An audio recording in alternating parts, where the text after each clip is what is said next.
Hello guys, welcome to my YouTube channel. तो आज इस वीडियो में हम लोग मुख्य सेविका का जो एग्ज़ाम है 24 सितंबर को, उससे रिलेटेड वीडियो हैं वो स्टार्ट कर रहे हैं।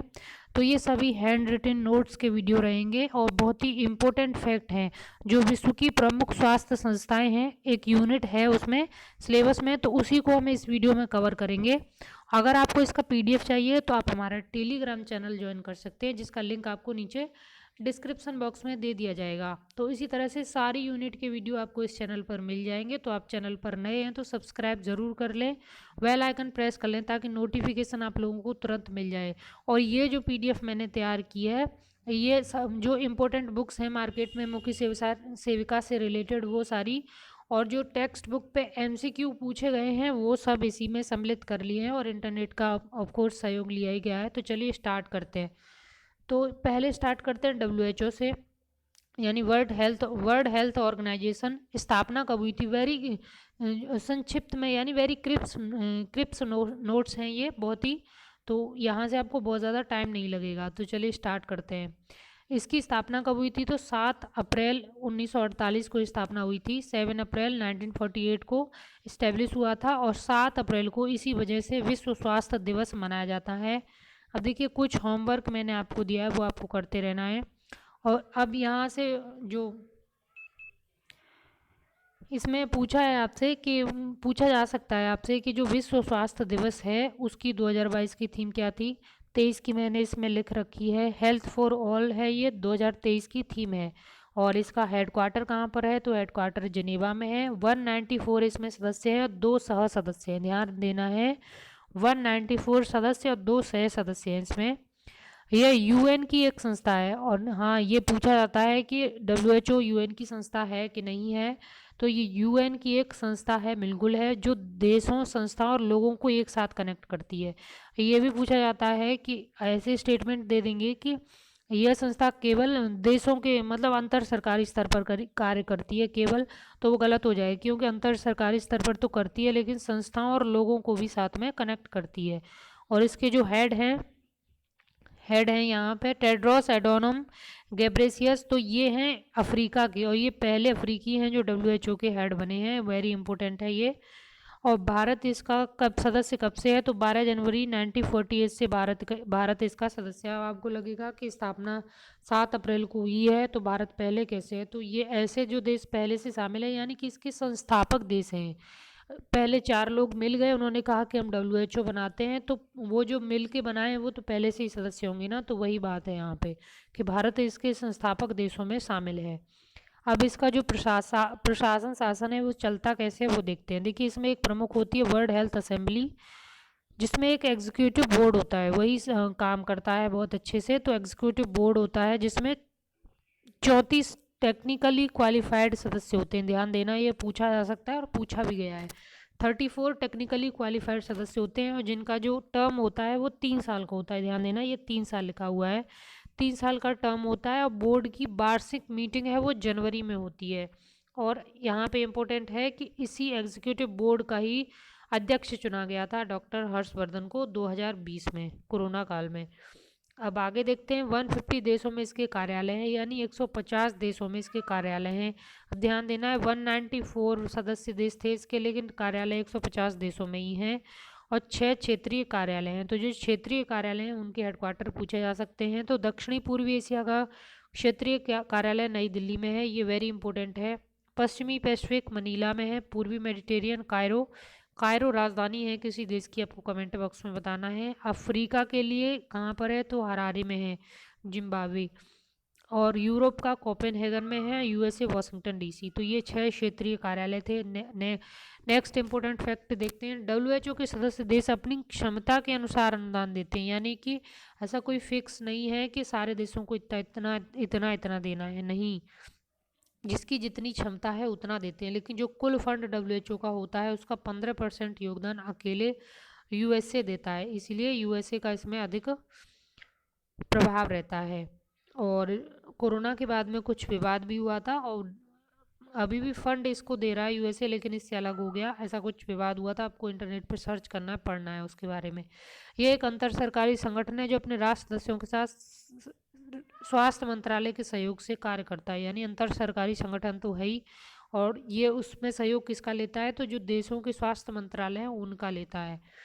अब यहाँ पे ये यूनिसेफ के बारे में है, ये हम यूनिसेफ में ही पढ़ेंगे तो इसको अभी छोड़ देते हैं। अब यहाँ पे इम्पोर्टेंट है, एक प्रोग्राम है बहुत इम्पोर्टेंट, GFATM यानी global fund to fight AIDS TB malaria, very important है। एड्स टीबी मलेरिया 28 जनवरी 2002 को इसको प्रारंभ किया गया था, और इसमें जो अनुदान देना है ये स्वैच्छिक है। तो इसमें पूछा जा सकता है कि जो GFATM है ये स्टार्ट कब हुआ था। अब आपको एक चीज़ जो आपका होमवर्क है, आपको लिखना है कि इंडिया में टीबी को ख़त्म करने का लक्ष्य क्या है, और मलेरिया को, और वर्ल्ड में क्या है, दोनों ही चीज़ें आपको कमेंट बॉक्स में लिखनी है। नेक्स्ट प्रोग्राम है WHO का विजन 2020, तो ये ट्रैकोमा के प्रति सेफ रणनीति लाया है। इसमें क्या होता है, विजन जो 2020 है इसमें ट्रैकोमा आँखों से रिलेटेड एक बीमारी होती है, उसके लिए सेफ रणनीति है। तो पूछा जा सकता है विजन 2020 किससे रिलेटेड है, तो ट्रैकोमा के प्रति सेफ रणनीति। और पूछा ऐसे भी जा सकता है कि सेफ रणनीति क्या है, तो ट्रैकोमा के प्रति एक रणनीति है WHO की, जल्दी से जल्दी इसको ख़त्म करना। WHO के दक्षिणी पूर्वी एशियाई संगठन में कुल सदस्य देश कितने हैं, वेरी इंपॉर्टेंट है, क्योंकि दक्षिणी पूर्वी एशियाई संगठन का जो हेडक्वार्टर है वो नई दिल्ली में है, और भारत भी इसका इसी क्षेत्रीय कार्यालय से जुड़ा हुआ है। तो इसके सदस्य देश आपको 11 के 11 याद रखने हैं, अगर आप कर पाएँ तो 11 सदस्य देश हैं। लेकिन यहाँ पे इम्पोर्टेंट फैक्ट क्या है, पाकिस्तान और अफगानिस्तान इसमें शामिल नहीं है, यानी दक्षिणी पूर्वी एशियाई संगठन है, इसके संगठन में भारत और पाकिस्तान है, ये सम्मिलित नहीं है। पूछा जा सकता है क्योंकि ये सार्क के मेंबर हैं दोनों, और हमको लगता है दक्षिणी पूर्वी एशियाई संगठन जो हो सकता है ये देश भी शामिल हो, लेकिन ऐसा नहीं है। WHO ने 2014 में भारत को पोलियो मुक्त घोषित कर दिया था। तो भारत को WHO ने पोलियो मुक्त कब घोषित किया, तो 2014 में किया था। नेक्स्ट जो है इंस्टीट्यूशन है वो है रेड क्रॉस।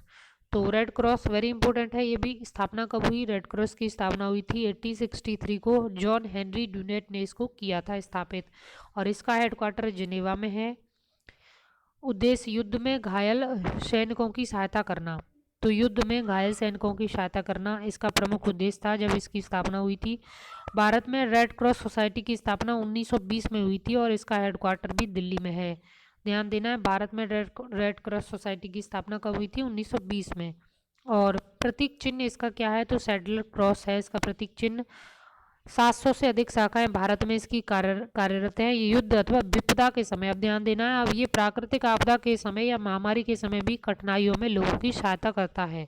तो अब केवल युद्ध तक सीमित नहीं रहा है, ये प्राकृतिक आपदा हो, महामारी हो, वहाँ पर भी ये हेल्प करता है। और इसके 7 जो सिद्धांत हैं, 7 प्रिंसिपल्स हैं, तो इसमें क्या क्या है, मानवता है, निष्पक्षता है, तटस्थता है, स्वतंत्रता है, स्वैच्छिक सेवा है, एकता है, और सार्वभौमिकता है। यानी कि आप जितने अच्छे गुण सोच पाएंगे उनमें ये मिल जाएंगे। तो आप इनको याद करने का सबसे बढ़िया तरीका है कि आप सोचना कि किसी इंसान के लिए कुछ करेगा तो उसमें मानवता होनी चाहिए, और सही तभी कर सकता है निष्पक्ष हो, इसी में एक ही मतलब एक इंसान की फेवर ना ले, तटस्थता हो, स्वतंत्र हो, तभी तो कुछ कर पाएगा, और स्वैच्छिक सेवा का भाव हो, और एकता से ही ये सारे काम हो सकते हैं। और पूरे विश्व में ही, जब वैश्विक संस्था है तो विश्व में ही करेगी, तो सार्वभौमिकता। तो इस तरीके से इसको याद कर सकते हैं।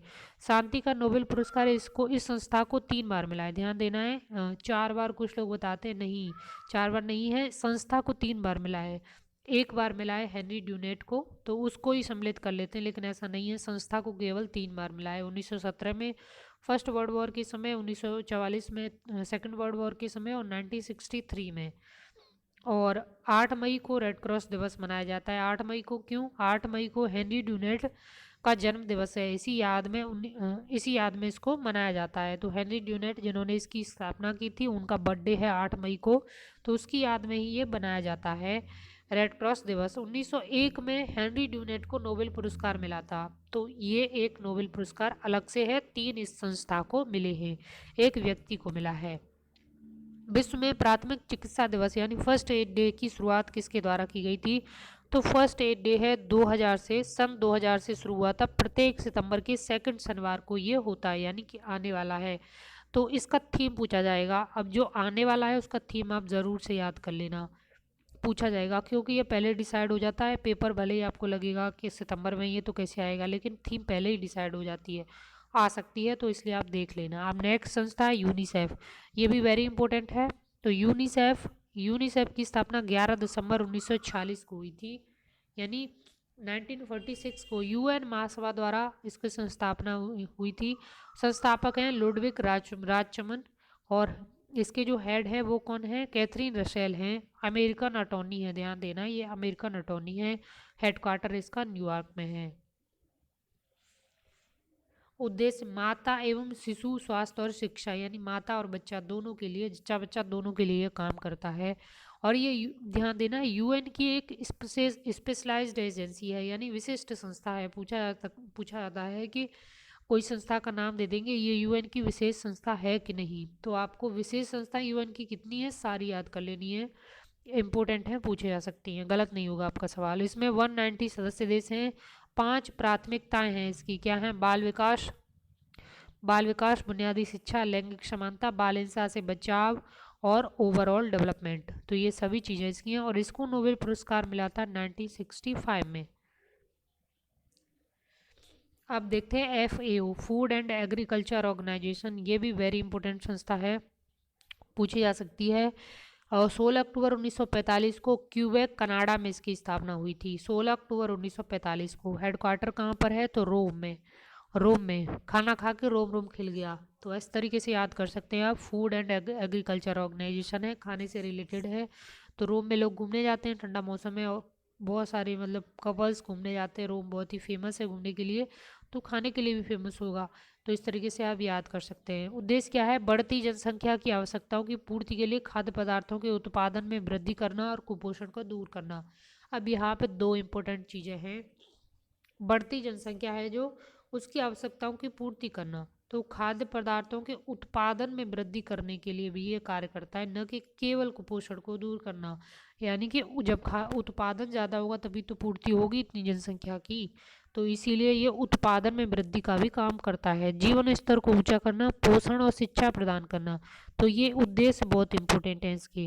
कार्य क्षेत्र कौन से हैं, तो 5 कार्य क्षेत्र हैं, कृषि, अर्थव्यवस्था, मत्स्य पालन, वन प्रबंधन, वन प्रोत्साहन और पोषण में वृद्धि। ये प्रोत्साहन होगा यहाँ पे, वन प्रोत्साहन और पोषण में वृद्धि, ये जो इम्पोर्टेंट है, ये इसका बहुत ही इम्पोर्टेंट पार्ट है, पूछा जा सकता है। वन प्रोत्साहन, क्योंकि इसका आपको लगेगा खाने से रिलेटेड कोई चीज़ नहीं है, इन जनरल आप ऐसे देखेंगे तो, लेकिन ये इसका इम्पोर्टेंट उद्देश्य है। FAO ने ही सिक्किम को जैविक राज्य का दर्जा दिया था, ये भी इम्पोर्टेंट है। हाँ जी, और इसके हेड कौन है, तो हेड है क्यू डोंगयू, ये चीन के हैं, 2019 से और अभी तक कार्यरत हैं।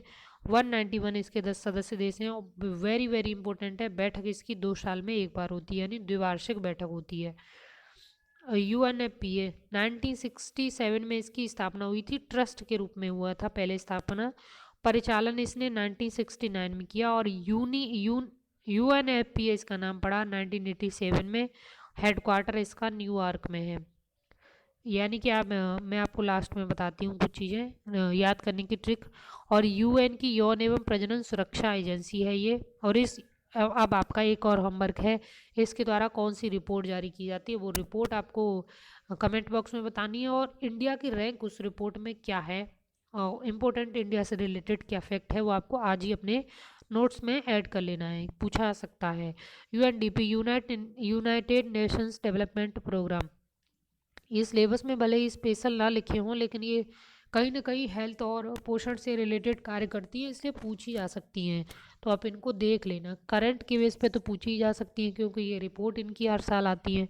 तो इसकी स्थापना 1965 में हुई थी, और इसका जो उद्देश्य था वो था थर्ड वर्ल्ड कंट्री में गरीबी को कम करना, और नेचुरल रिसोर्सेज हैं उनको बेहतर प्रयोग करना, यानी कि उनका ऐसा प्रयोग करना कि आगे वाली पीढ़ियों के लिए भी वो सुरक्षित रहें, इसी को कहते हैं सस्टेनेबल डेवलपमेंट। और इसका हेडक्वार्टर न्यूयॉर्क में है, और 170 देशों में इसके ऑफिस हैं। और रिपोर्ट ह्यूमन डेवलपमेंट इंडेक्स इसके द्वारा जारी की जाती है, और ये जो लेटेस्ट रिपोर्ट है उसमें इंडिया की रैंकिंग वह 32 है, और 190 देशों में। हेड है इसके एशियम स्टिनर। अन्य महत्वपूर्ण तथ्य हैं इसी से रिलेटेड। तो देखते हैं, भारत में भारतीय परिवार नियोजन संघ की स्थापना, जो कि ये तो सिलेबस में मेंशन है आपके, तो इसकी स्थापना 1949 को हुई थी। 18 राज्यों में कार्यरत है। 39 क्लिनिक हैं, हेडक्वार्टर मुंबई में है। और धनमती रमाराव अवाई वोमन जी बाड़िया ने इसको शुरू किया था। वर्तमान अच्छे अध्यक्ष हैं रत्नमाल देखाई, तो ये इसकी वर्तमान अध्यक्ष हैं। तो धनमती रमाराव यानी धनवंतर से इसको ऐड कीजिए, धनमती रमाराव अवाई वोमन जी वाडिया के द्वारा इसकी स्थापना हुई थी। और यहाँ पे कुछ अन्य इंपॉर्टेंट फैक्ट है। यह संस्था इंटरनेशनल प्लांट पेरेंटहुड एसोसिएशन की राष्ट्रीय सहयोगी है, यानी कि इंटरनेशनल स्तर पर एक संस्था है, इंटरनेशनल प्लांट पेरेंटहुड एसोसिएशन, उसकी एक राष्ट्रीय सहयोगी संस्था के रूप में ये जो भारतीय परिवार नियोजन संघ है ये काम करता है। राष्ट्रीय आरोग्य निधि स्वास्थ्य एवं परिवार कल्याण मंत्रालय के तहत है। स्थापना 1997 में हुई थी। बीपीएल परिवारों को वित्तीय सहायता देना इसका प्रमुख उद्देश्य है। अब यहाँ ये नेशनल अर्बन हेल्थ मिशन, जिस डेट पे ध्यान मत देना, आप अपना इस पे शॉर्ट नोट्स बना के अपने उसमें शामिल करना। मैं इसके शॉर्ट नोट्स आपको बना के टेलीग्राम चैनल पे सेंड कर दूंगी, तो आप टेलीग्राम चैनल ज़रूर ज्वाइन कर लेना। और ये NRHM और NUHM दोनों के बारे में। नेक्स्ट है राष्ट्रीय बाल अधिकार संरक्षण आयोग, मार्च 2007 को इसकी स्थापना हुई थी। अध्यक्ष कौन है? प्रियांक कानूनगो हैं। 0 से 18 वर्ष के बालकों की रक्षा के लिए ये काम करता है राष्ट्रीय बाल अधिकार आयोग। बाल कल्याण समिति 1952 को, अध्यक्ष +4 सदस्य हैं इसमें, यानी टोटल 5 सदस्य हैं इसमें। और वीरता पुरस्कार यही देती है। 1957 से इसको शुरू किया गया था। हिंदू कुष्ठ निवारण संघ की स्थापना 1945 को, हेडक्वार्टर नई दिल्ली में हुई। राष्ट्रीय किशोर कार्यक्रम वेरी इंपॉर्टेंट है, 2014 में 7 जनवरी को इसको स्टार्ट किया गया था। 6 प्राथमिक लक्ष्य हैं इसके: पोषण में सुधार, यौन प्रजनन स्वास्थ्य, संचारी रोगों परिस्थितियों को पता लगाना, मानसिक रोगों से बचाव करना, मादक पदार्थों से बचाव। तो ये इसके प्रमुख उद्देश्य हैं। अब यहाँ पे आपको ध्यान देना है कि इसमें जो प्रमुख है वो क्या है, इसमें है मानसिक रोगों से बचाव, जो कि पहली बार मानसिक रोगों की तरफ बाल बच्चों के ध्यान दिया गया है। तो इसी प्रोग्राम में ध्यान दिया गया था किशोरों के, तो ये बहुत इम्पोर्टेंट है। विश्व टीकाकरण सप्ताह 24 से 30 अप्रैल को मनाया जाता है। 2022 की थीम थी लॉन्ग लाइफ फॉर ऑल। 2023 की थीम है बिग कैचअप। वेरी इंपॉर्टेंट है ये भी। विश्व स्तनपान दिवस 1 से 7 अगस्त के बीच में मनाया जाता है, और ये बिल्कुल लेटेस्ट है, पूछा जा सकता है। 22 की थीम, 23 की थीम दोनों आपको कमेंट बॉक्स में बतानी है, मैं आपको टेलीग्राम ग्रुप में बताऊंगी। ये मैं इसलिए नहीं लिखी है ताकि आप खुद से प्रिपेयर करेंगे कुछ चीज़ें तो आपको तुरंत याद हो जाएंगी। केंद्रीय सामाजिक कल्याण बोर्ड शिक्षा मंत्रालय के तहत 1953 में गठित हुआ था। तो केंद्रीय सामाजिक कल्याण बोर्ड की स्थापना किस मंत्रालय के तहत है? शिक्षा मंत्रालय के तहत है। 1953 में इसकी स्थापना हुई थी। तो ये विश्व की प्रमुख स्वास्थ्य संस्थाओं से रिलेटेड वीडियो हो गया है। तो आप जो अगली यूनिट है उसके भी आपको हैंड रिटन नोट्स और वीडियो मिल जाएगा इस चैनल पर, तो आप इस चैनल से जुड़े रहें। और इसमें सारे जो टेक्स्ट बुक में आपके MCQ हैं वो सब मैं यूनिट वाइज कंप्लीट इसी में शामिल कर लेती हूँ, और जो इम्पोर्टेंट बुक हैं वो सब इसी में शामिल हैं। और जो मैं आपको बताने वाली थी वो क्या बताने वाली थी मैं आपको बताती हूँ। देखिए, जैसे कि WHO है तो इसका हेडक्वार्टर है जिनेवा में, यानी जिनेवा में ठंड रहती है तो यहाँ पे हेल्थ अच्छी रहेगी। तो इस तरीके से आप इसको कनेक्ट करके याद कर सकते हैं। और देखिए रेड क्रॉस यानी कोई इंसान बीमार है, युद्ध से घायल है, तो उसको घुमाने ले जाओ जिनेवा, तो उसका हेडक्वार्टर भी जिनेवा में है। तो इस तरीके से आपको याद कर लेना है। अब यूनिसेफ, जिनमें N लगा है उनके जो हेडक्वार्टर है ज़्यादातर न्यूयॉर्क में है, तो ये न्यूयॉर्क में है। जैसे यूनिसेफ हो गया। FAO ये मैंने आपको ट्रिक बताई थी, रोम में है इसका हेडक्वार्टर, ऐसे याद कर लेना है। और देखिए UNFPA इसका भी न्यूयॉर्क में है, इसमें भी N है। और UNDP इसका भी न्यूयॉर्क में है। तो कुछ चीज़ें आपको रटनी नहीं पड़ेंगी, ऐसे याद हो जाएंगी।